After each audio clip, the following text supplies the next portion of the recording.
जैसा कि अमेरिका ने रूसी टैंकों के विरुद्ध यूक्रेन को 5000 से भी ज्यादा जेवेलिन जैसे एंटी टैंक गाइडेड मिसाइलें देने के बाद जमकर अपने एंटी टैंक गाइडेड मिसाइलों के तारीफों के पुल बांधे। अमेरिका ने दावा किया कि उसके एंटी टैंक गाइडेड मिसाइलों के दम पर यूक्रेन ने रूस की सेना में तहलका मचा दिया। दावा तो यहाँ तक किया जाने लगा कि रूसी सेना के पास अमेरिका के एंटी टैंक गाइडेड मिसाइलों से बचने का कोई उपाय नहीं है। लेकिन अब अमेरिका के उसी एंटी टैंक गाइडेड मिसाइलों को लेकर जो खबर सामने आ रही है, उसने अमेरिका के पहाड़ जैसे झूठ के पुलिंदों की पूरी हवा निकाल दी। दरअसल इन मिसाइलों को बनाने वाली कंपनी के आंतरिक दस्तावेजों के लीक हुए रिपोर्ट के मुताबिक यह सच्चाई बाहर आई है कि युद्ध के मैदान में अमेरिका की जेवलिन और BGM-71 जैसी एंटी टैंक गाइडेड मिसाइलें बहुत बुरी तरह से नाकाम साबित हो रही हैं, क्योंकि लीक हुए दस्तावेजों के मुताबिक जेवलिन जैसी एंटी टैंक गाइडेड मिसाइलों ने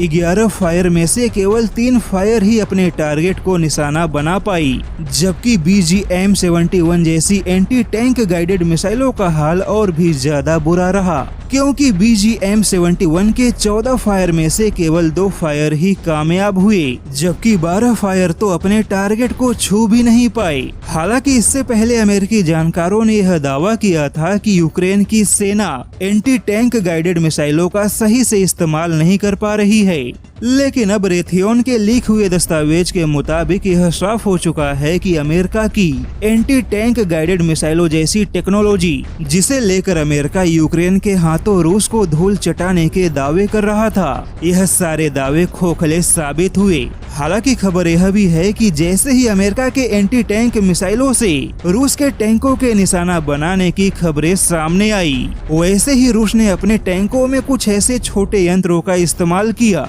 जिसने जेवलिन जैसे एंटी टैंक गाइडेड मिसाइलों को चकमा देने का काम किया। हालांकि रूस ने हमेशा यह दावा किया कि अमेरिका के हथियारों की सहायता केवल यूक्रेन के युद्ध को लंबा खींचेंगे, लेकिन इससे यूक्रेन को कोई फायदा नहीं होगा, क्योंकि युद्ध जितना लंबा चलेगा यूक्रेन उतना ही ज्यादा बर्बाद होगा। और अब कहीं ना कहीं रूस का दावा सही साबित हो रहा है और अमेरिका की एंटी टैंक गाइडेड मिसाइलें रूस को उतना नुकसान नहीं पहुंचा पाई जितना कि अमेरिकी मीडिया की ओर से दावा किया जा रहा था।